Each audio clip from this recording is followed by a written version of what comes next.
Hello lovely people and welcome to my garden. Today we're going to bust some myths on some big questions like companion planting, because this is a garden in transition.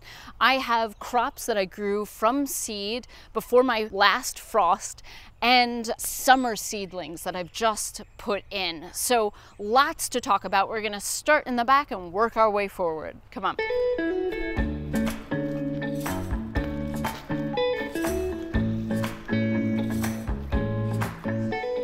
This potato patch takes up half of an 8 by 4 foot bed.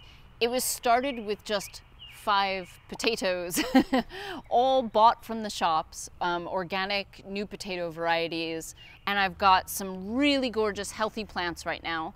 The fact that they're flowering is a nice sign to know that there are tubers underneath. Now, a lot of people on the internet will tell you to clip these flowers off, because the plant is sending energy to create them, which it could transfer down to developing the potatoes. I don't do that. I'll tell you why, for 2 reasons. One, I take my cues from commercial farmers. They do not bother clipping off the flowers from their potato plants. We have a How Does It Grow episode on potatoes. You should go and watch that. I'll put a link in. I like that it's a potential source of nutrition for pollinators, and I will still get a crop of magnificent potatoes by just leaving them be. By the way, these flowers will turn into fruits. So the true seed of a potato comes from a little fruit that potatoes will grow that looks like a little underripe cherry tomato. And they're poisonous, so if you have children, maybe you might not want to let the flowers grow. So I would dig some up right now, but they're not quite ready. We'll have to do that another time. Before I go, this is my Brandywine raspberry, an heirloom raspberry variety that's gonna have sort of blackish reddish fruit. I'm starting to see buds on it. They will bloom in June, and we should start picking fruit in July and straight through the summer. If you're new to this channel, I will point out our fence here. I designed and built this fence with my father and my brothers just a couple of years ago. People always ask me, like, why do you need such a tall fence? We have herds of deer that run through here. We have had groundhog issues in the past, and I love it. I love it. It's such a beautiful fence. My dream was to create a ring of perennial flowers to support pollinators. So a lot of people talk about companion planting. I think what's more important is seasonal planting and the habitat of a plant, how it grows. So this bed is a really good example. I have several types of vegetables. I have a row of broccoli rabe, I have some beets, I have Swiss chard. Right down the center I have tomatoes, and I even have some strawberries over here. So when I'm planting seed, when I'm planting my seedlings, I consider the seasonality of things. So my broccoli rabe is coming to an end. We had many days of rain where I couldn't get out here and pick, so it did get away from me. I can still pick the broader leaves, these, as opposed to the skinny leaves. These will still taste great, and I will do that. I love broccoli rabe. I've picked about maybe like $40 worth, and I can single-handedly eat it all. And now I've let it bloom because the pollinators go nuts for it. So I will let them feast on it, and then I will be cutting this down. On the other side of this central row of tomatoes, I have beets that will be harvested within the next month. All of that will come out just in time for the central row of tomatoes to grow up and branch out so that they have really good airflow. Right now, less important, they're smaller plants, but eventually, in about a month or so, I'm going to want that airflow traveling through, and those spring plants will be out of there. So here's a good example of a challenge I'm dealing with thanks to all that rain that I just mentioned. So all of these, this brown spotting over here is a fungus that flourished after that big rain. It's not a big deal. These are my beets. It won't harm the bulb, and that's what I'm growing it for, although I really do love beet greens. They're delicious. Did you know you can eat raw beet greens? So that's a shame, but it's not worth me dousing these with chemicals to manage it. These will be out of the ground soon enough. I'm just going to sort of manage it by pruning away as much of the rotted leaves as I can. But like I said, you can see from this side, thinking about seasonal planting more than what people think of as companion planting, what plants like to grow with others. I've never seen any kind of benefit to like tomatoes growing next to basil. It's lovely, it's a lovely idea, but there's no sort of evident benefit to doing what's traditionally called companion planting. For me, it's more about what plants will be coming out and what plants will be going in. So like I said, the broccoli rabe will be gone within the next month. The beets will be gone within the next month. And my tomatoes will have lots of airflow. These are indeterminate heirloom tomatoes, so they will grow to 7, 8, 9 feet, and I use a system called the Florida Weave. Actually, it's a modified, it's sort of a customized Florida Weave, and I have done at least 2 videos on that. A lot of the success depends on airflow with tomatoes. I love these beds, by the way. These are Vego garden beds. I used to have wooden ones that just simply rotted and fell apart and became like habitats for all kinds of creatures that were not so friendly in my garden. But these have held up for years with no corrosion at all. I'll put a link to these guys in the description below as well. Since we're here, let's nip right over here to my asparagus bed. Asparagus is a perennial, so once you decide where you're going to plant it, that is where it's going to stay. This bed actually used to be outside the original footprint of my garden, and we expanded to bring it inside. Asparagus starts coming up from the ground in like these shoots in April, and I pick it through April and May, and then come June, you start to let it fern out. So it's a plant that absorbs energy from the sun through photosynthesis and sends it down into the roots where it stores it. And in the fall and then into the winter, these ferns turn brown. I cut them down and then new shoots come back. Now that rain means I wasn't able to get out here and harvest, so I can see there's some nice juicy thick ones that I missed. They're that when they get to be this tall and they start to bud out, I leave it. But this one I can catch.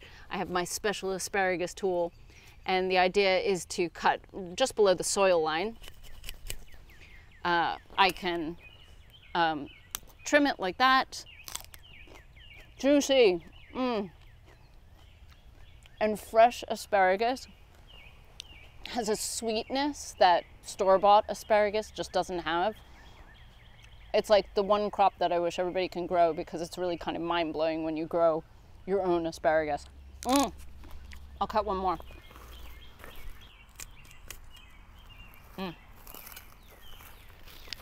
We'll see if these even make it out of the garden. I might eat them before. Shh, don't tell my family. All right, let's go this way. It's a sunny day out today. So I just want to pause and show you my ruby red Swiss chard. If you've ever bought rainbow chard at the grocery store, there is no such thing as rainbow chard. It's a mix of varieties. So ruby red is often in there. There's a yellow one that I can't remember at the moment. These are delicious raw or cooked. Not as bitter as the broccoli rabe, and even sweeter when you do cook them. Nice, juicy, crunchy, sweet stems. I'll probably be harvesting this maybe tomorrow or the next day. Gorgeous. All right, let's go this way. So I've had a beautiful round of lettuce. I did tricolor romaine on this side and lettuce called prize winner over here. Real kind of feathery, tender, beautiful but crisp middle. Gorgeous, gorgeous lettuce.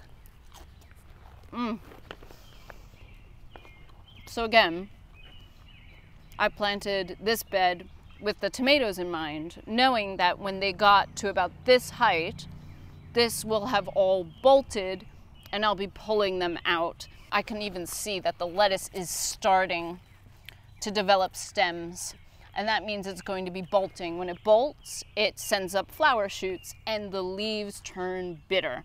So that's the end of that. So the real key in my environment is succession planting. So you want to plant seeds every couple of weeks so that you have a new batch of lettuce coming in.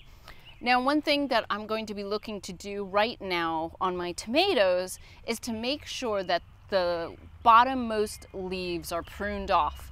So you don't want fungus to start on your tomato leaves, and you can have that happen by splashback. When it rains, any kind of fungus that's on the soil surface can bounce up and attach themselves to the leaves.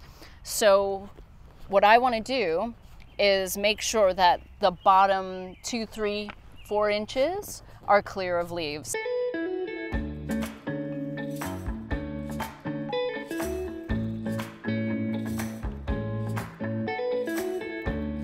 By the way, this clover here is not a weed. I have intentionally planted this as green manure. Clover is one of those crops that adds nitrogen to the soil, so it's a great green manure.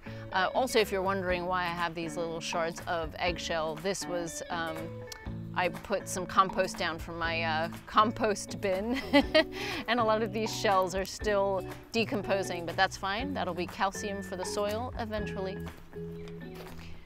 So here I have sugar snap peas. They're called Sugar Daddy, and they are stringless snacking peas. They're delicious, super crisp, nice and sweet, as the name suggests. I use this trellis primarily in the summertime for cucumbers. On the other side, I have fava beans growing. Both of these should be ready soon. They were a little bit slow to germinate this year. Right here I have a perennial. It comes back every year. This is my fennel. Now, I grew this with the hope of eating fennel. I love fennel, but this variety was an heirloom variety called, I think, Florentine, and the bulb doesn't get very big. It's quite petite, so to me it was not worth harvesting, but I let it grow back every year to support the swallowtail butterfly population. It is one of the crops that they will lay their eggs on, and the caterpillars will go to town, and they grow into the most beautiful pollinators you can imagine. So I leave this up for them. So let's talk blueberries now. So I've had some beautiful blueberry set here. I wish I could tell you how old these bushes were or what variety they are, but they were here when we bought the house. These will be ready to pick in June. And I always know when we're getting close because the flock of catbirds that love to eat my blueberries swoop in and kind of monitor my blueberry bushes right around this time. You know, for years I tried different techniques to protect my berries from the catbirds. I did netting and I did cloth, but we've come to a point where we just share, and there is plenty for everyone, my family and my catbirds. But I want to show you a new variety that I planted just last fall over here. Come on. This is called Kara's Choice. It is not a blueberry that you can buy in stores. It is a plant that was bred and given to me by Dr. Mark Ehlenfeld. He is a rock star blueberry breeder and geneticist who helped us in our research for our How Does It Grow Blueberry episode, which has an amazing history. You have to watch that. I'll put the link below. Kara's Choice is supposed to be the perfect balance of sweetness and acidity. He named it after his daughter, which is really sweet. He gave me 2 plants. One I planted in a pot here, the other I planted in the ground. And funny enough, the pot one has set fruit beautifully. And my hunch is that the galvanized metal kind of created a warmer environment for this plant. But when I start to harvest this, you will be there, you will see it, and we'll try it together. and see how it compares to the other blueberries. There's so much more to show you, including new heirloom tomatoes that I've never tried growing before. But if you're growing heirloom tomatoes like I am, you need to be doing something right now. And it starts with a particular trellis system that will support your indeterminate tomatoes for maximum summer success. So go watch that right now.